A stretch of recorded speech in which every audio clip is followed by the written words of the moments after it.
Cubs split the series at STL. There's a lot to talk about. Let's get it up.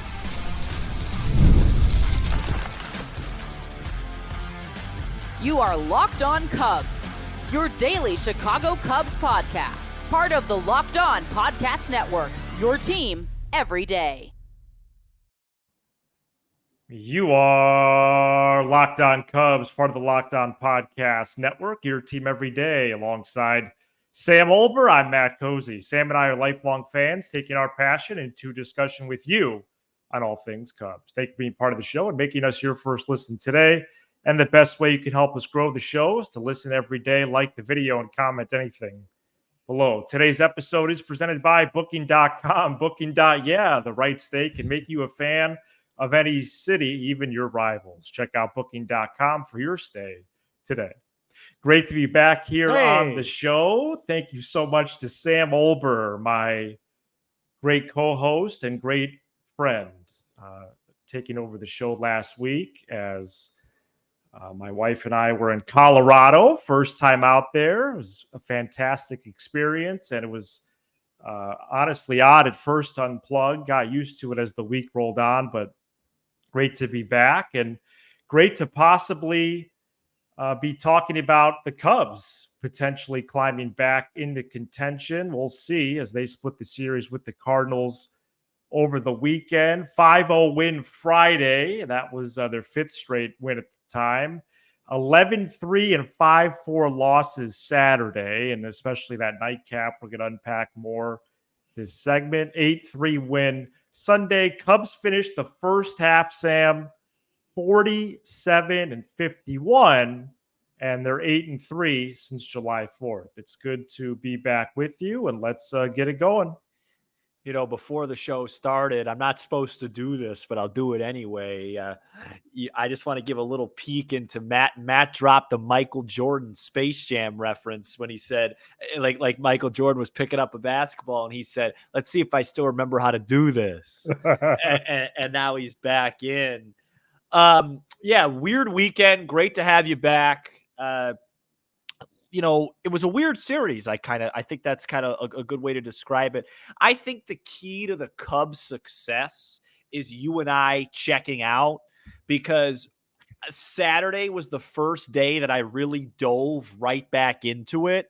Saturday, I actually had plans. I removed plans to say, wow, I'm watching the Cubs doubleheader today. This is my favorite thing to do. They're back.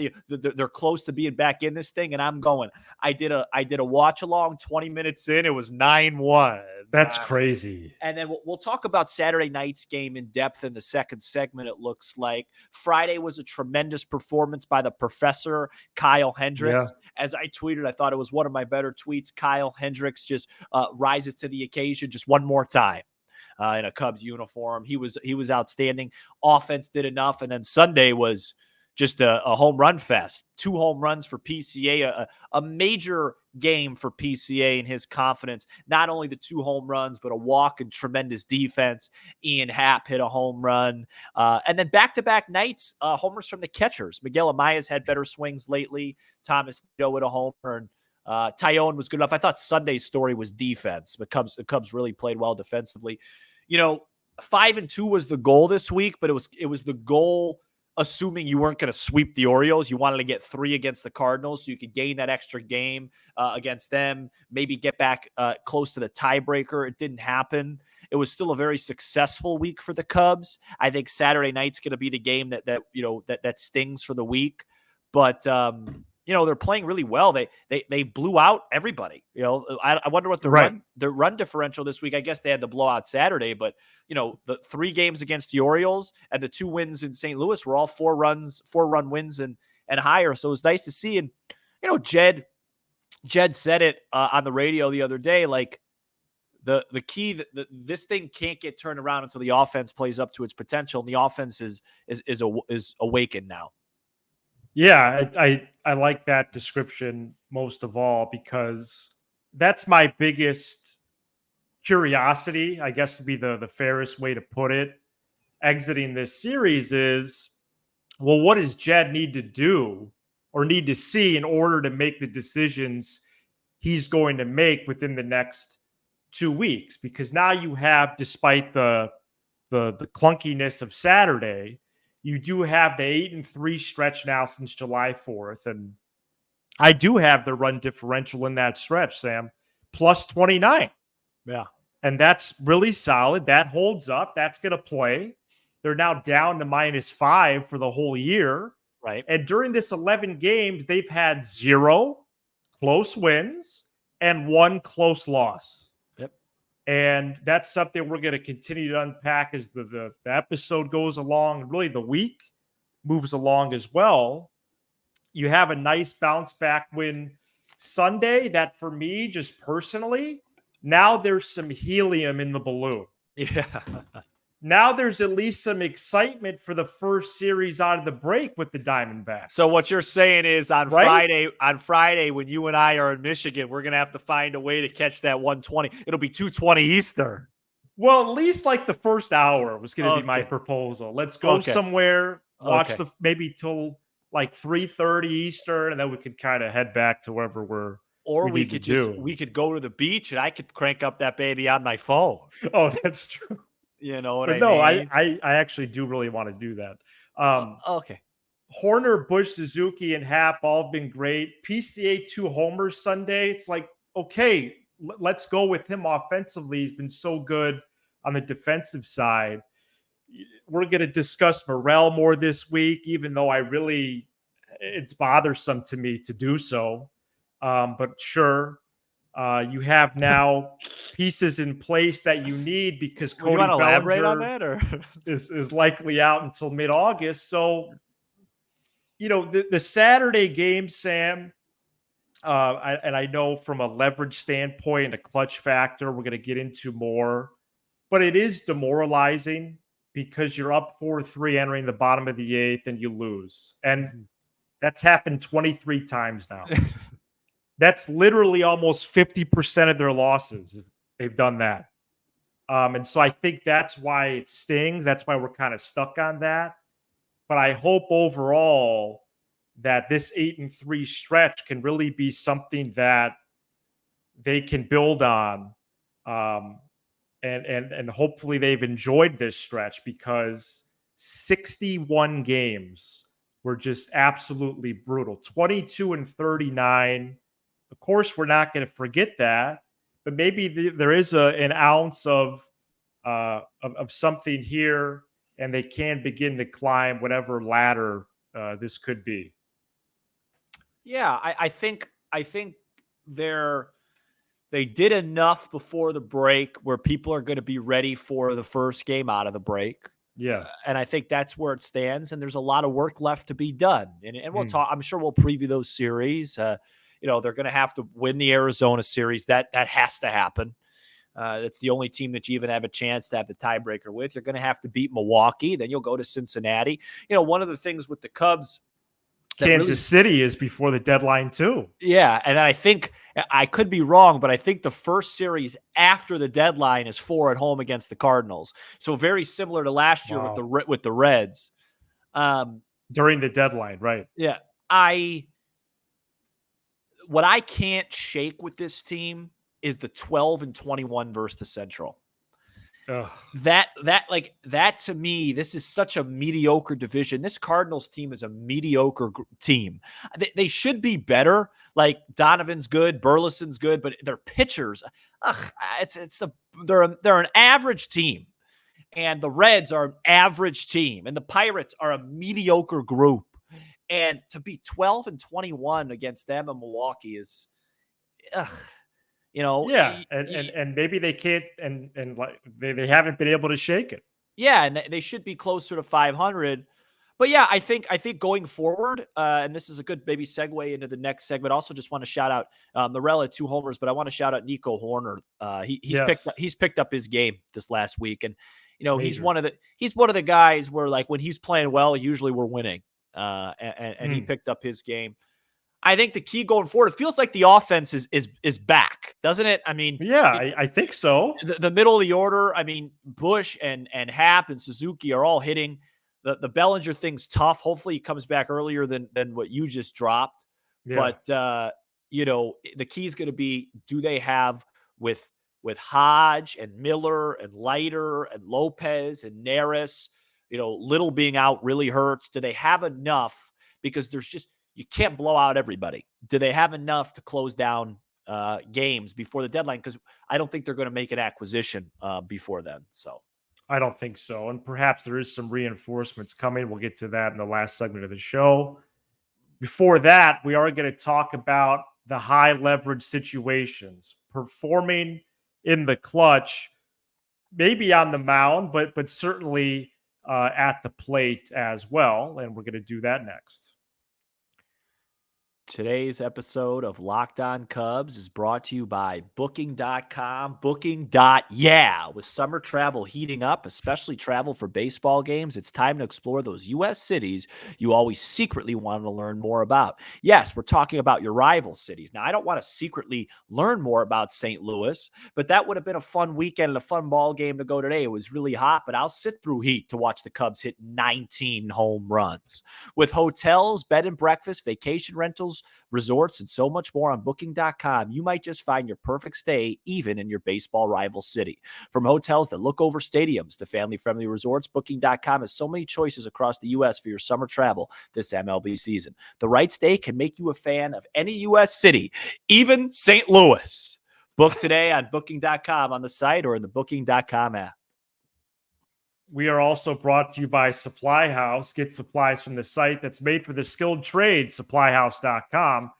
The reliable way to order plumbing, HVAC, and electrical products online. Their easy-to-use website is packed with helpful resources and the latest product info to help you get the job done right. Shop a complete inventory of over 200,000 parts from over 400 top brands and get your order delivered right to your door with fast shipping from coast to coast. Plus, you can get expert support and industry-leading service from the friendliest folks in the biz by talking to a real person every time. You can also take advantage of their free Trade Master program. Every Trade Master gets access to a dedicated phone line, free shipping, and discounts on every order. Join the thousands of trade pros already benefiting from their free membership at supplyhouse.com and order plumbing, HVAC, and electrical supplies from anywhere with just a few clicks of a button. Supply House at supplyhouse.com. All right, we're back here on Locked On Cubs as they split a series with the Cardinals, 47-51 to finish the first half. Already 98 games in the books at the All-Star break. And this segment, Sam, we're going to talk about clutch. And where would you like to start with this? I have this nugget to maybe lead us off, but I am curious where you're going to go. The Cubs did enter Sunday hitting .228 with runners in scoring position. With runners in scoring position and 2 outs, they were even worse, 30 points worse, 198. Where do you want to start here? Because this is something that has been a troublesome for a long time. Yeah, the reason why I want to bring this up today is because I thought this weekend was a really good example of it because, we always hear Jed, we always hear Boo, you don't want to play close games. Close games are random. Close games are random. But they're not that random. You just can't make big mistakes. And the Cubs did an awesome job. They went 5-2 this week. But the one game that was close, now in their defense, there was a lot of other games that would have been close, but they hit in those big spots to spread them out. And that is a part of the clutch part because the recipe for the Cubs this season for May and June, and then Saturday was a good example of, is you feel like you're in control of the game. You have a chance to break said game open. You don't do it. And then you're clinging on to a late lead with the bullpen. The bullpen blows it. You lose by a run or two. That's been the formula. And I just think Saturday night was such an unfortunate example of it because you have bases loaded, 1 out with Morel at the dish. And Suzuki also failed with runners on the corners, no outs. Must mention that. And it's just so frustrating because Ali Marmol comes and he leaves Gibson in. And Boog says, hey, I think that's a mistake. I wanted Gibson out because I know exactly what he's going to do. He's just going to throw sinkers on the outside corner. And I know Morel doesn't have the ability to go to the other way. And so he's going to roll over, hit a ground ball to short. When he hits that ground ball to short, you and I both texted each other and we said, ball game over. The Cubs were up fourth inning. 4th inning of a game the Cubs were winning. And then game over text. So then you go to the 8th with Hodge. So he walks Right. Contreras, he gives up a double to Goldschmidt, strikes out Donovan, which is almost impossible to do. And then 2nd and 3rd, 1 out. Nolan Arenado at the plate. I was in full support of attacking Arenado because I thought Hodge had the stuff to whiff him, and he'll chase. And he's a great fastball hitter. And on a 1-2 pitch, you throw 96 middle. When you have think about this, you have first base open, so a walk doesn't do anything to you, and you need a strikeout. And those mistakes, I understand pitchers make mistakes. I understand hitters make mistakes. It's a hard game. But through 98 games, the Cubs have made too many critical mistakes in leverage where if they just were a little bit better, I don't think the narrative would be the Cubs are playing too many close games. The narrative would be, hey, the Cubs are a 500 team or close to it. Think about it like this. What's the record? 47 and 51? Yep. You have 2 more wins, you're 500. Right. You think about the Giants game with Neris and just little things, the catcher's interference, those plays, the hanging pitches at the wrong. It's too much of that. And even though it's a marathon and there's 162, those mistakes start to add up. And to me right now, that's the biggest thing with this team because individually, Ian Happ is putting together a very solid season after a slow start. Michael Busch has been tremendous, I would say. Seiya Suzuki's having a fine offensive campaign. Yeah. But as a team, as a unit, this team, and this has been the story for quite a while, really, with Jed Hoyer, is they have failed in those leverage spots. And Jed has made a bunch of excuses, saying it's random, saying we got to blow out more teams. He went and hired counsel, thought that was going to be the difference. And it's obviously not that random. Sure, every now and then it is. The Marlins last year were great. Now they're bad. But there's teams like the Brewers every year that are good in those situations. And it feels like we struggle. And if the Cubs are going to turn this campaign around, let's say, what would you say confidently? They're not going to have the tiebreaker. They probably need to win. You said there's 64 games left. They probably need to win, 38, 39 more? Is that fair to say? If they're going to do that, they're going to have a really good record in close games. Yeah, and I think it is very first of all, there's a lot there, but it's concrete that good teams are able to win like you did against the Orioles, but then also finish that game Saturday night. That's what contenders do. You can pretend to be good, or you can now tip the scales and actually do it, and hopefully it does go that way. But 14 and 20 in one-run games, how? How are 40% of your losses by exactly a run? And what you just said is the reason. And this is so much backed up right now by the expected win-loss, Sam. You just gave hard and fast evidence is after Sunday's game. What do you know what their expected win-loss is? I don't. Okay, it's 49 and 49. Yeah.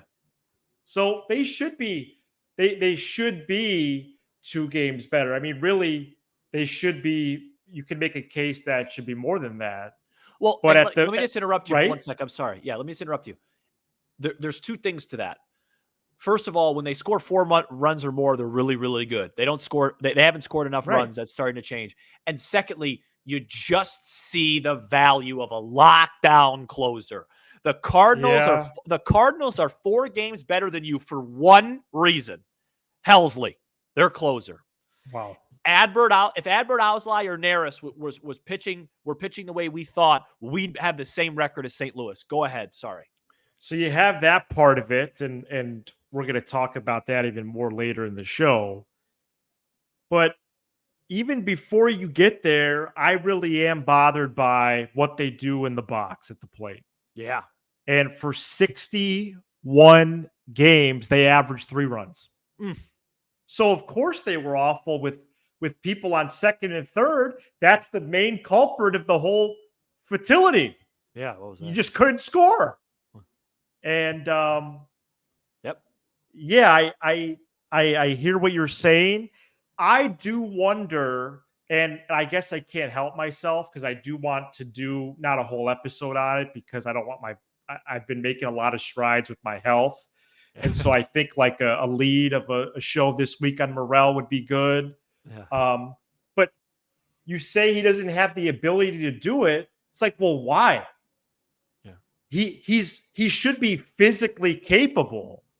Of And going as the other a way. organization, if there is something to be said about this, that is a problem, because you just cited other orgs that do it well, namely the one up north.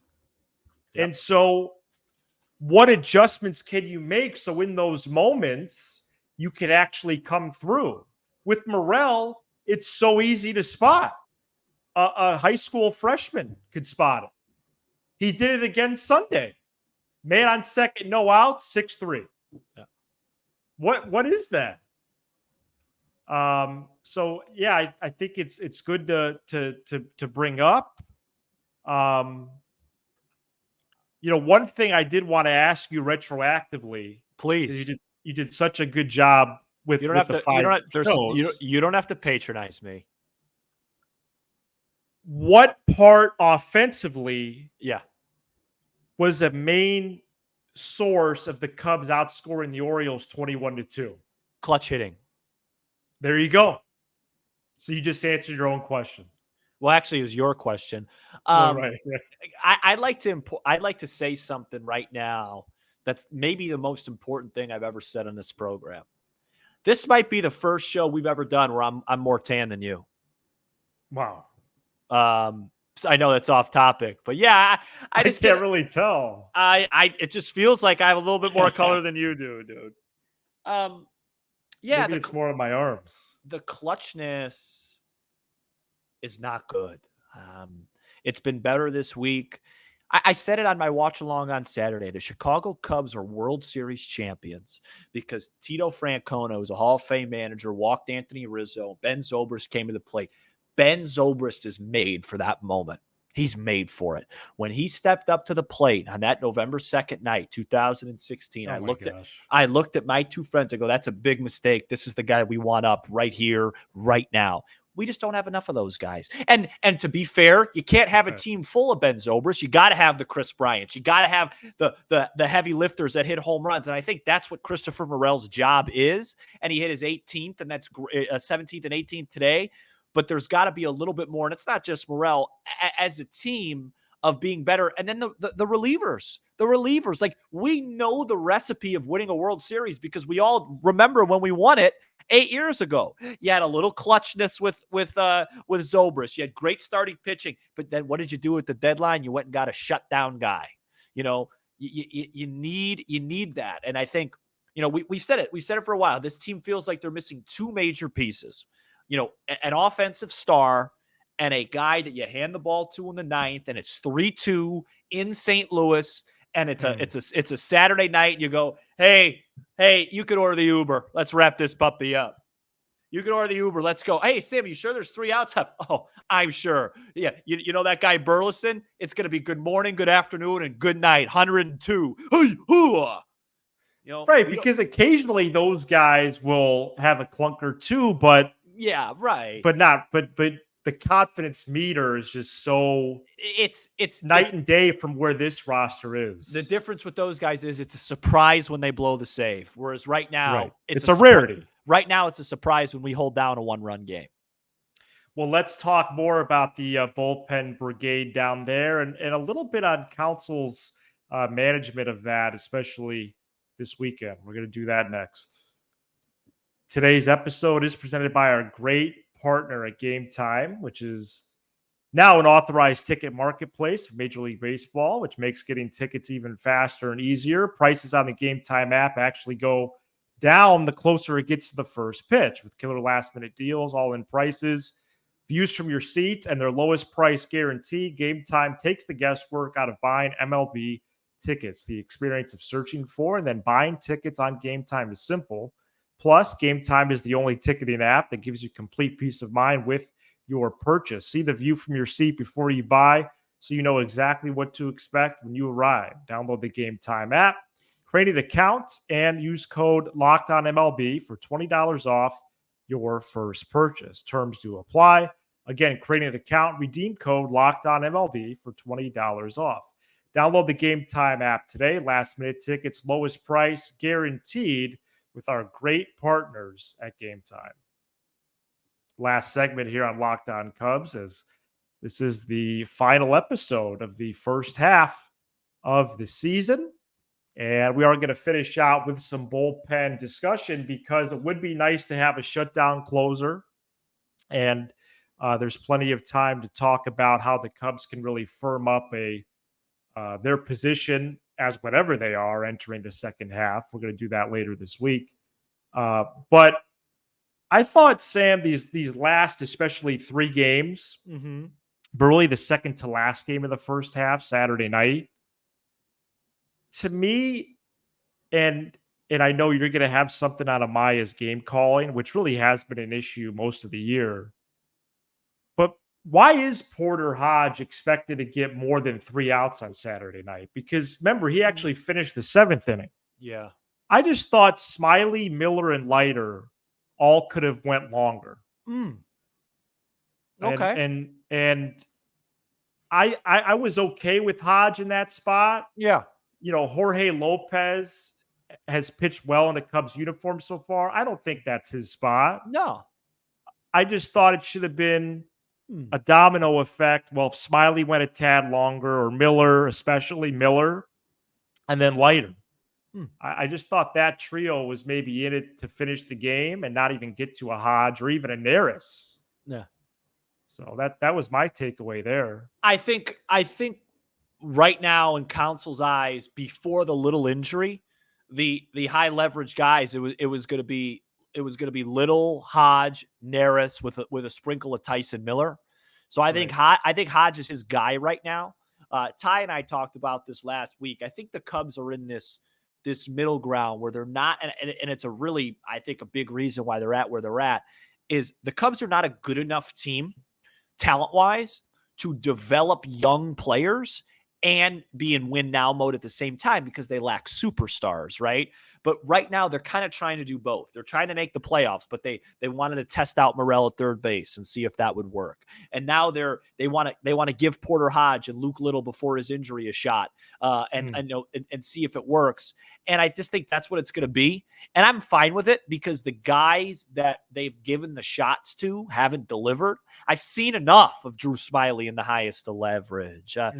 Mark Leiter Jr. before he went to the IL was really, really bad. So I didn't have a problem with it. To be honest with you, I didn't think of it till you mentioned it. It makes sense. But if I didn't have a problem with it then, I can't go retroactively. That's not how I like to operate. Yeah. I just think Hodge executed poorly. I think it started. I think he's got good stuff. He needs to pitch better. And I think Council is just throwing stuff at the wall and hoping it sticks from a perspective of just he desperately wants to find an 8-9 thing that he feels good about. And I think Hodges has pitched well lately. And I just thought he made a couple bad pitches to Contreras to walk him. And then, one of the worst pitches of his season to Arenado. But overall, I think Council has done the best job he can in terms of giving these guys the opportunities. It's just, they haven't been good enough. They've been much better lately. But as we talked about, they also haven't had to pitch in a lot of tight games as well lately. So time will tell. My personal hierarchy right now, I would have Miller ahead of Hodge. I would have Hodge as my 7th inning righty. Miller's my 8th inning righty. And then they're still going to stick with Neris, whether we like it or not. But I'm also okay and on board giving Hodge an opportunity to turn into something, because sometimes with these Pens, you just got to find something to catch fire. And where would you have a healthy Julian Merriweather? Because I think he could be activated as soon as Friday. Yeah. That would be a welcomed addition. I think Caleb Killian as a reliever could be not too far behind him. I think he's got to get back to the I-Cubs before he gets to the big league Cubs. He's been with High A South Bend so far in his rehab. But Merriweather has thrown 3 games in Iowa, and he's going to Mesa this week. So, that would be really, really nice if he continues trending the way he is, and he could be a piece to this team. Part of this discussion for me, too, entering the second half, Sam, is Javier Assad and Hayden Wisniewski really major league starting pitchers? Yeah, let's talk about that next now. week. Let's talk about that this week. Because that impacts the pen too, and impacts roster shuffle. Yeah, why would Wisniewski or Assad open the second half in the both of them. I mean, I think it's going to be one or the other. Well, but they can't both enter the half in the rotation. There's no way. Well, I think Assad will, because his full body of work is still good, although it's been trending poorly before and then obviously Saturday night. But his body of work still says you got to start him, though, even though the peripheral numbers I've never been in love with. Wisniewski should not make another start in a Cubs uniform until they're officially out of it. Absolutely. And this week is All-Star week, so no games. We're going to break a lot down with Morel, with the starting rotation, with what the Cubs could do moving forward. And of course, with the All-Star game, some memories there and the home run derby. It's always fun to look back on that as well. Sam, and 8-3 since July 4th, 47-51 on the year. It certainly has been a roller coaster this year. Anything else? Vamos Argentina tonight, and we'll see you Monday night Yes. for Tuesday, and we're going to talk about something with the Cubs, probably. Thank you so much for checking out this edition of Locked On Cubs. You give us 20 to 30 minutes. We'll give you all things Cubs with a laugh or two along the way. Be sure to hit subscribe on YouTube, smash the like button for the algorithm, and leave a 5-star review on Apple, Spotify, and everywhere you get your podcast. Good to be back in the saddle here. He's Sam Olber. I'm Matt Cozy. This is Locked On Cubs.